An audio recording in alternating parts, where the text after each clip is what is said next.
मैं योगी को बताना चाहता हूं कि हम तुमसे डरे नहीं। उसकी औकात क्या है? जो आदमी अपनी एफआईआर के ऊपर पार्लियामेंट में रोते गए, मेरी सेहत को देखिए, मेरी उम्र को देखिए, 3 मुकदमे मेरे ऊपर चल रहे हैं और 3 मुकदमे 2 तो वापस हो गए हैं, एक अभी भी है। इसलिए कि तय कर लिया है कि अगर मेरी जिंदगी की आखिरी सांसें तिहाड़ जेल में गुजरनी है तो गुजारूंगा।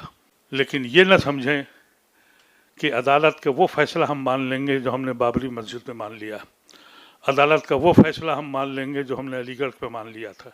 अलीगढ़ की लड़ाई हमने 35 साल लड़ी है और वापस लिया, उसको जीता। 2 या 3 महीने हमारा पड़ाव बिहार में होगा, सड़कों पे हम जाएंगे। और ये जो जयंत चौधरी है, इसका बाप मेरा दोस्त था, उसको भी सबक सिखा रहा है। ये जो वक्फ का कानून है, ये एक ऐसी सज़ा हमको दी जा रही है।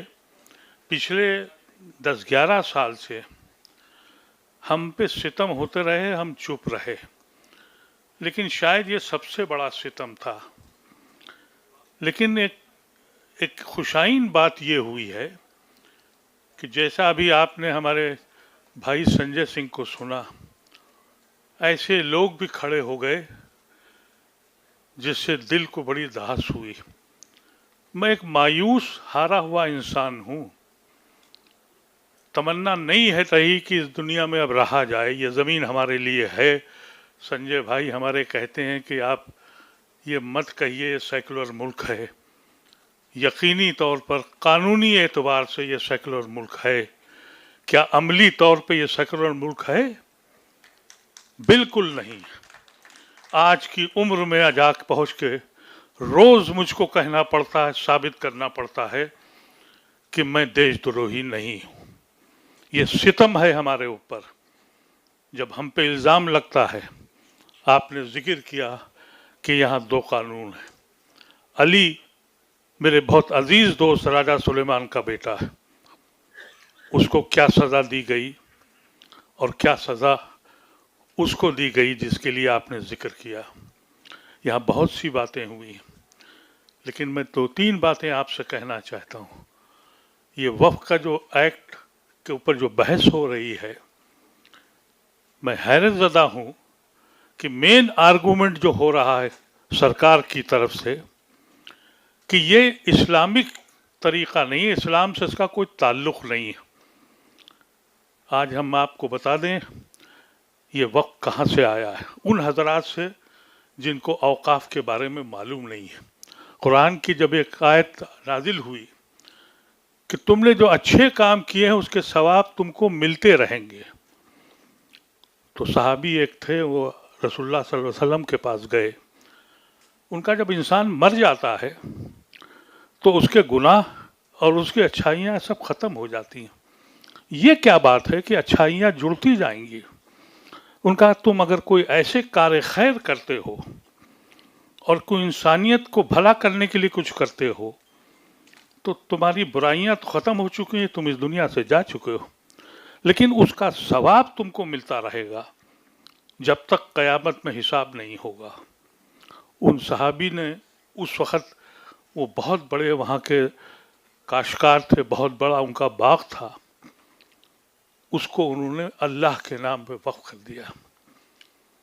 और जब ये कहा जाए कि ये वक्फ जो है ये इस्लामिक कानून नहीं है, रसूलुल्लाह सल्लल्लाहु अलैहि वसल्लम के ज़माने से ये वक्त हो रहा था। और कहा गया नहीं, ये ट्रस्ट है। ट्रस्टी तो आप बदल भी सकते हैं, ट्रस्टी अपना काम करता है। अल्लाह की ज़मीन को, अल्लाह को कौन बदल सकता है? लेकिन बहस इस पे हो रही है, और इसलिए हो रही है कि ये इस्लामिक लॉ नहीं है, इस्लाम से ताल्लुक़ इसका नहीं है। और अगर ये साबित कर लिया और हमारी अदालत ने इसको मान लिया तो इस मुल्क से आर्टिकल 26 की ज़रूरत नहीं है। ऐलान कर दिया जाए कि न हमें 26 चाहिए, न हमें 25 चाहिए, न 28 चाहिए, न 29 चाहिए, न 30 चाहिए। ये सिर्फ इसलिए कि तुमको, हमको जो हक दिया गया है आर्टिकल 26 में, उसको साबित कर दिया जाए कि ये इस्लामिक लॉ नहीं है। इस पे बहस होगी आज। मैंने पूरे 3 दिन सुना और मुझे अंदाजा हो गया कि यह क्या करने जा रहे हैं। अब अगर अदालतें भी ऐसे ही फैसले देंगी, मुझे उम्मीद है कि नहीं होगा, लेकिन अगर हो गया तो इस मुल्क में मेरे लिए बचा क्या है? कुछ चीज बची है जिस पे हम कहें कि हमें गर्व है अपने मुल्क पर?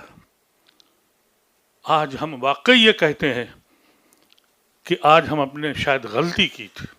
आपने ठीक कहा, ये मुल्क हम सब का था, लेकिन सजा हमको सिर्फ इस बात की दे रहे हो कि हमने जुना को ठुकरा दिया? सजा तुम इसलिए दे रहे हो कि हमने गांधी को अपना लिया? इसलिए रोज हमसे पूछते हो? कोई जगह ऐसी है?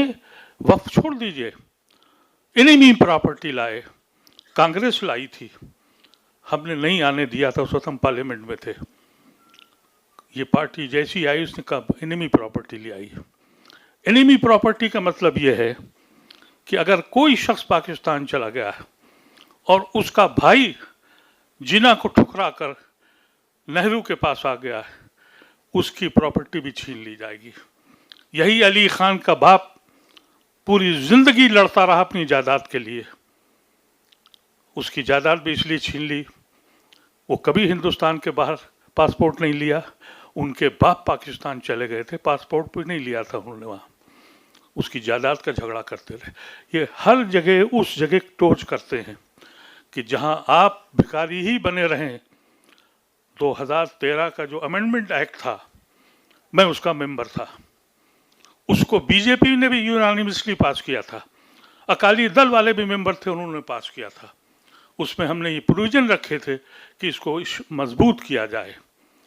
इस सरकार को ये अंदाज़ा हुआ कि अगर कहीं ये मुसलमान औकाफ की ज़मीनों को समझ गए और बचा ले गए तो ये भीख मांगने वाली कौम नहीं, भीख देने वाली बन जाएगी। और यही मकसद था इस एक्ट को लाने का। ये जो लड़ाई हुई है जिसमें आज बहुत नौजवान बच्चों ने भी हिस्सा लिया, खुशी इस बात की है, हमसे लोगों ने कहा कि भाई संजय जी है नहीं यहाँ। मैंने अपने साथी से कहा संजय सिंह को ये मालूम है कि अदीब साहब का फंक्शन है, वो आएंगे, और मेरा भरोसा पूरा हुआ। ये मेरा भाई ऐसा भाई था, हमको ज़रूरत है इस वक्त आपकी, और हक बात यह है कि आपको हमारी ज़रूरत है।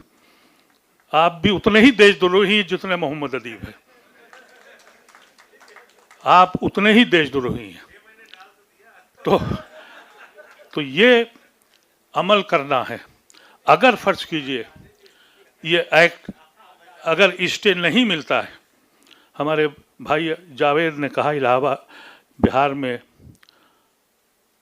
हमको अपनी क़ुव्वत दिखानी है।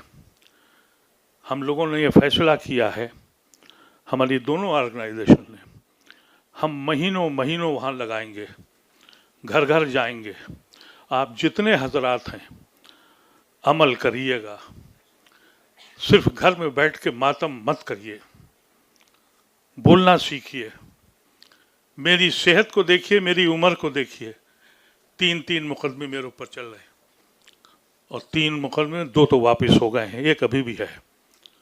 इसलिए कि तय कर लिया है कि अगर मेरी ज़िंदगी की आखिरी सांसें तिहाड़ जेल में गुजरनी है तो गुजारूंगा। ये फैसला आपको करना पड़ेगा, और सिर्फ बैठ के नहीं बैठना पड़ेगा। और वो सारे लोग जिन्होंने मोदी की हिमायत की है, उन सारी जमातों के खिलाफ एक मुहाज आपको चलाना पड़ेगा, अपनी हैसियत को बनाना पड़ेगा। हमारी हैसियत यह है कि हमने अपने को बांट लिया, कभी मसलक में, कभी बिरादरी में, कभी अशराफ में, कभी इर्रेलिवेंट कम्युनिटी हो गए।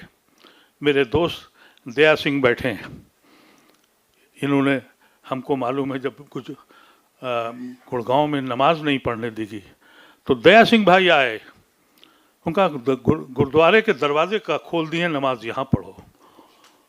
ऐसे लोग यहाँ बैठे हुए हैं, और हम लोग वहाँ गए, हमने वहाँ नमाज नहीं पढ़ी, शुक्रिया करने गए, हौसला दिया हमको। तो अभी ऐसे लोग हैं। लेकिन अगर मुसलमान अपनी क़ुव्वत को नहीं दिखाता है और इकट्ठा नहीं होता है, तो इस मुल्क में इंसानों की हैसियत रहने का हक तुम पर नहीं है। तुम्हारे पर जानवरों की तरह रहो, गुलामों की तरह रहो, अगर अब भी जागने को तैयार नहीं हो। फैसला करें हम सब लोग, और ये फैसला यही करें, ये मत समझिए कि हम पर्सनल लॉ बोर्ड के खिलाफ हैं या हम उनके साथ हैं। मैं खुद पर्सनल लॉ बोर्ड का मेंबर हूं, मलिक साहब पर्सनल लॉ बोर्ड के मेंबर हैं। हम एक मुत्तहिद हैं। हमारा ये कहना था कि हमको अपने हिंदू भाइयों को, नॉन मुस्लिम भाइयों को वक्फ के बारे में बताना है। मैं जिस सोसाइटी में रहता हूँ अच्छे लोग हैं वहाँ, और जब मैंने उनसे बात करी, मैं अकेला मुस्लिम हूँ उसका, जब उनसे बात करी तो उनको वक्फ के बारे में मालूम ही नहीं था। अच्छे लोग हैं। उनका भाई आप लोग तो जिस जमीन पे कब्जा करते हैं वो हो जाता है। जब उनको पूरा समझाया, उनका ये तो सितम है। तो हम लोग ये समझते हैं कि ये जो शुरुआत हम लोग कर रहे हैं, ये कहा गया कि हम लोग दिल्ली में कर रहे हैं, ऐसा नहीं है, हर जगह जा रहे हैं। और मेरा एक ख्वाहिश है मेरी, मैं अपने सारे लीडरों से, अशोक भाई से और सबसे मैं चाहता हूँ, मैं लखनऊ जाना चाहता हूँ। मैं योगी को बताना चाहता हूँ कि हम तुमसे डरे नहीं। और लखनऊ में हम हिंदुस्तान के हर दानिश्वर को ले जाना चाहते हैं। उसकी औकात क्या है?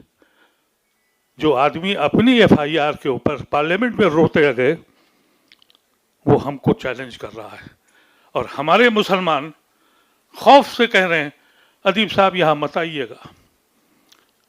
तो मेरी एक ख्वाहिश है, आईएमसीआर की तरफ से भी और एपीसीआर हम लोगों ने तय किया है कि हम अगले महीने लखनऊ जाएंगे और उससे मुकाबला करेंगे, उस जाहिल इंसान से जिसने हिंदुस्तान के अंदर अभी तक बिल पास नहीं हुए।